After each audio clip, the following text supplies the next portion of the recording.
प्रिय बच्चों, मैं हूं धर्मेंद्र सिंह और डीएसटीसी में आपका हार्दिक स्वागत करता हूं। तो चलिए बच्चों, वीडियो शुरू कर लेते हैं।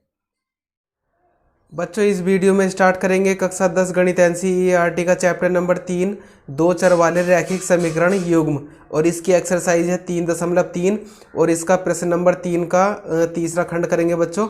तो तीसरे का तीसरा खंड है, एक क्रिकेट टीम के कोच ने 7 बल्ले तथा 6 गेंदें रुपये 3800 में खरीदी। यानी कि 7 बल्ले और 6 गेंदें उस कोच ने जो है कितने रुपए में खरीदी हैं? 3800 यानी कि 3800 रुपये में खरीदी। बाद में उसने 3 बल्ले और 5 गेंदें 3 बल्ले और 5 गेंदें कितने रुपए में? यानी कि रुपये 1750 में खरीदी। प्रत्येक बल्ले और प्रत्येक गेंद का मूल्य ज्ञात कीजिए। तो इसमें देखिए बच्चों, एक बल्ले का और एक गेंद का मूल्य जो है हम मान लेंगे। तो एक बल्ले का मूल्य हम मान लेंगे x और एक गेंद का मूल्य मान लेंगे हम कितना? y। तो देखिए बच्चों, इसमें हम मान लेंगे माना एक बल्ले का मूल्य, तो एक बल्ले का मूल्य हम कितना मान लेंगे? रुपये x तथा एक गेंद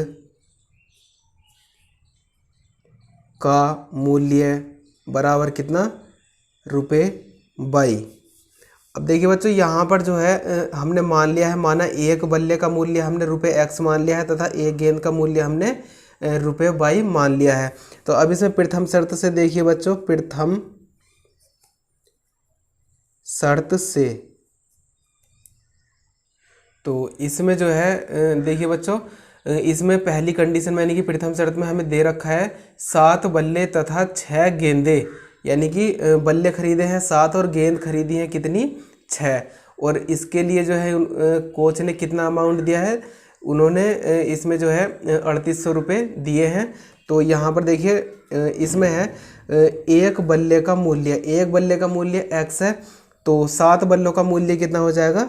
7x। और यहाँ पर देखिए एक गेंद का मूल्य कितना है? y। तो एक गेंद का मूल्य कितना है? y रुपये। तो इसमें कितनी गेंद दे रखी है? 6 गेंद दे रखी है। तो 6 गेंदों का जो मूल्य है वो कितना हो जाएगा? 6y। और इनका जो टोटल अमाउंट है तो वो कितना है? वो हमें दे रखा है 3800 रुपये।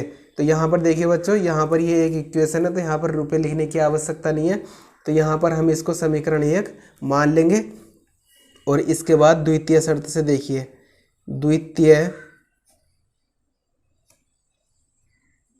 शर्त से, तो द्वितीय शर्त से क्या बच्चों? दूसरी शर्त में जो है इसमें जो है हमें बल्ले दे रखे हैं 3, यानी कि 3 बल्ले तथा 5 गेंदें रुपये 1750 में खरीदी। तो यहाँ पर देखिए 3 बल्ले, तो 3 बल्ले यानी कि एक बल्ले का मूल्य x रुपये है। तो 3 बल्लों का मूल्य कितना हो जाएगा? 3x। और यहाँ पर जो गेंद है वे दे रखी है 5, तो एक गेंद का मूल्य y है। तो 5 गेंदों का मूल्य कितना हो जाएगा? 5y। और इनका टोटल यानी कि प्लस हमने कर दिया। तो टोटल जो इनका मूल्य दे रखा है वो कितना दे रखा है? वो दे रखा है हमें 1750 रुपये। तो रुपये लिखने की आवश्यकता नहीं है यहाँ पर, क्योंकि ये समीकरण बन चुकी है हमारी। तो ये है समीकरण 2। तो देखिए बच्चों, इसमें जो है इन दोनों समीकरणों को हल करना है, और वो भी प्रतिस्थापन विधि से। तो यहाँ पर हम समीकरण 1 से ले लेंगे। तो समीकरण 1 से, तो समीकरण 1 से क्या बच्चों? समीकरण 1 है ये 7x और प्लस के कितना? 6y और बराबर कितना है? 3800। तो यहाँ पर यहाँ से हम x या y का मान निकाल लेंगे। तो चलिए हम x का ही मान निकाल लेते हैं। तो 7x और बराबर कितना आ जाएगा? x का मान हमें निकालना है, तो x का पद इधर ही रहेगा, यानी कि इसी पक्ष में रहेगा, और बाकी सभी पदों को ले जाएंगे दूसरे पक्ष में। तो ये 3800 इधर ऐसा का ऐसा ही, और ये 6y इधर आएगा, तो ये माइनस का हो जाएगा। तो यहाँ से देखिए बच्चों, x बराबर कितना आ जाएगा? x बराबर 3800 और माइनस के 6y। अब देखिए यहाँ पर 7x की गुणा में है, इधर आएगा तो भाग में यानी कि बटे में आ जाएगा। तो x का जो मान है ये निकल चुका है। तो इसको जो है समीकरण 3 मान लेंगे, और इसमें x का जो मान है वो उठा के कौन सी समीकरण में रखेंगे? समीकरण 2 में रख देंगे। क्योंकि ये जो x का मान है वो समीकरण 1 से आया है, इसलिए ये x का मान समीकरण 1 में नहीं रखना है, समीकरण 2 में रखना है। तो यहाँ पर हम लिख देंगे x का मान समीकरण 2 में रखने पर, तो x का मान समीकरण 2 में रखने पर, तो समीकरण 2 में रखते हैं बच्चों। तो समीकरण 2 है ये 3x, तो x के स्थान पर तो x का मान रखा जाना है, तो यहाँ x के स्थान पर हम x का मान रख देंगे। तो 3, ये देखिए बच्चों 3 ऐसा का ऐसा ही, और x का मान हमने अभी निकाला था कितना 3800, और माइनस के कितना था बच्चों 6/, और बटे कितना था 7। और समीकरण 2 देखिए, ये जो समीकरण 2 थी इसमें क्या है प्लस 5/, और बराबर 1750। तो प्लस 5/, और बराबर कितना 1750। तो देखिए बच्चों यहाँ से इसको हम सोल्व करेंगे और यहाँ से y का मान निकल जाएगा। तो सबसे पहले हम 3 की गुणा कर देंगे अंदर, तो कितना हो जाएगा 3 0 0 3 0 0, और 3 अट्ठे 24 का 4 हासिल 2, और 3 तिया 9 9, और 2 11, और यहाँ पर करेंगे तो 3 छंग 18/, और बटे में कितना है ये 7, और प्लस के कितना है 5/, और बराबर में कितना है 1750। तो यहाँ पर देखिए बच्चों, अब इसका जो है हम पूरे का एलसीएम ले लेंगे। तो एलसीएम लेंगे तो कितना आ जाएगा, इसके बटे में हम 1 मान के एलसीएम ले सकते हैं, या फिर साथ ही इसको जो है डायरेक्ट ही कर लेंगे कि इसका जो एलसीएम है वो कितना आ गया हमारा 7। तो 7 के ऊपर वाला पद तो आ जाएगा ऐसा कैसे, यानी कि 11400, और माइनस के कितना 18/, और 7 की गुणा हो जाएगी इधर, यानी कि कितना प्लस के 7 पंजे 35/, और बराबर में कितना है 1750। अब देखिए बच्चों यहाँ पर जो है ये 11400 तो ऐसा का ऐसा ही, और यहाँ पर देखिए ये दोनों पद हैं बाई के, यानी कि इनके जो चिन्ह है वे विपरीत चिन्ह है, तो ये घट जाएंगे। तो जब यानी कि देखिए अब इसमें ऐसे भी देख सकते हैं कि बड़े पद में से छोटा पद घट रहा है, तो यहाँ पर जो चिन्ह है वो कौन सा बचेगा, प्लस का चिन्ह आ जाएगा। देखिए दोबारा से सुन लीजिए कि अगर बड़े पद में से छोटा पद घटाएंगे तो प्लस में बचेगा जो भी पद बचेगा, और अगर छोटे पद में से बड़ा पद घटाएंगे तो जो भी पद बचेगा वो माइनस में बचेगा। तो यहाँ पर देखिए बड़े पद में से छोटा पद घट रहा है, इसलिए जो चिन्ह है हमारा वो प्लस का आया है, और 35/, में से 18/, घटाएंगे तो कितना बच जाएगा 17/, और इधर जो ये 7 है ये इधर चला जाएगा गुणा में, तो गुणा में चला जाएगा तो हम डायरेक्ट ही इसकी गुणा कर देंगे। तो इसकी जो गुणा है कितनी आ जाएगी, देखिए बच्चों 7 0 0, और 7 पंजे 35 का 7 पंजे 35 का 5, और हासिल कितना 3, और 7 सत्ते 49 49, और 3 कितना 52 52 का 2 हासिल 5, और 7 एकम 7, और 7 5 12, यानी कि 12000 कितना 12250। तो यहाँ से 17/, इधर ऐसा का ऐसा ही, और बराबर ये 12250 ये ऐसा का ऐसी, और 11400 को ले जाएंगे हम दूसरे पक्ष में, क्योंकि हमें y का मान निकालना है।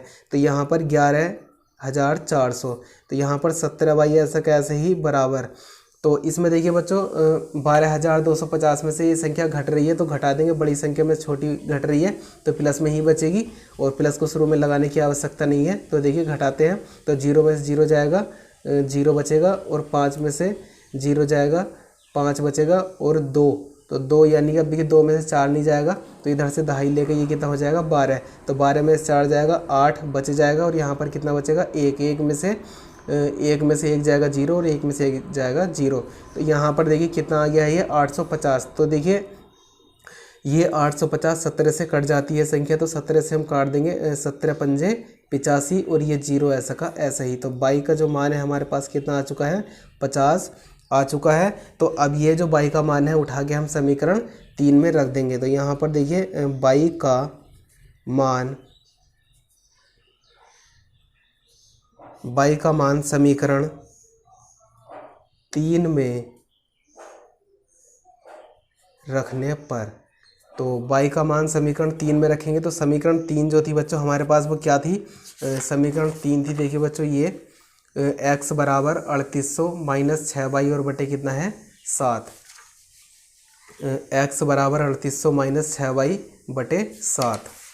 तो यहाँ पर देखिए हम y के स्थान पर y का मान रख देंगे, तो x बराबर कितना था 3800 माइनस के 6y यानी कि 6 गुणा y, और y का मान कितना है हमारे पास 50, और बटे में कितना है, बटे में था 7। तो x बराबर देखिए कैलकुलेशन कीजिए बच्चों इसकी, तो 3800 और माइनस की कितना 6 पंजे 30, और ये 0 ऐसा का ऐसा ही, और बटे कितना 7। तो x बराबर घटाएंगे तो 3800 में से 300 घटाएंगे तो 3500 बच जाएगा, और बटे में कितना है 7। तो 7 से ये संख्या कट जाएगी, 7 पंजे 35, और ये 00 ऐसे के ऐसे ही, यानी कि x बराबर कितना आ चुका है, ये आया है x बराबर कितना 500। तो देखिए बच्चों यहाँ पर x और y दोनों के ही मान हमारे निकल गए हैं। तो अब देखिए इसमें जो है एक बल्ले का और एक गेंद का मूल्य हमसे पूछा गया था। तो यहाँ पर देखिए हमने माना था इसमें कि माना एक बल्ले का मूल्य बराबर ₹x तथा एक गेंद का मूल्य बराबर ₹y। तो यहाँ पर अब हम अतः करके लिख लेंगे, अतः एक बल्ले का मूल्य बराबर, तो लिखते हैं देखिए बच्चों, अतः एक बल्ले का मूल्य बराबर कितना था ₹x, और x का जो मान है हमारे पास वो कितना है 500, यानी कि एक बल्ला कितने रुपए का है 500 रुपये का है, यानी कि एक बल्ले का जो मूल्य है वो कितना है 500 रुपये। तो यहाँ पर अब हम तथा करके लिख लेंगे, तथा एक गेंद का मूल्य बराबर कितना ₹y था बच्चों इसमें। तो y का जो मान है वो कितना है 50 है हमारे पास, तो रुपये कितना हो जाएगा, y के स्थान पर रख देंगे 50। तो एक गेंद का जो मूल्य है वो कितना है ₹50, यानी कि 50 रुपये है। तो देखिए बच्चों यहाँ पर इसका जो सॉल्यूशन था ये तो कंप्लीट हो चुका है बच्चों, और इसका जो अगला खंड है वो करेंगे हम अगली वीडियो में। तो उम्मीद करता हूँ बच्चों आपको हमारी वीडियो पसंद आई होगी। यदि आपको हमारी वीडियो पसंद आई है तो वीडियो को कर दीजिए लाइक, और अपने दोस्तों में कर दीजिए इसको ज़्यादा से ज़्यादा शेयर, और हाँ चैनल पर पहली बार आए हैं तो चैनल को कर लीजिए सब्सक्राइब, और साइड में आ रही ऑल नोटिफिकेशन बेल पर भी क्लिक कर लीजिए, ताकि आपको हमारी लेटेस्ट वीडियो की इन्फॉर्मेशन समय पर मिलती रहे बच्चों। तो चलिए मिलते हैं अगली वीडियो में।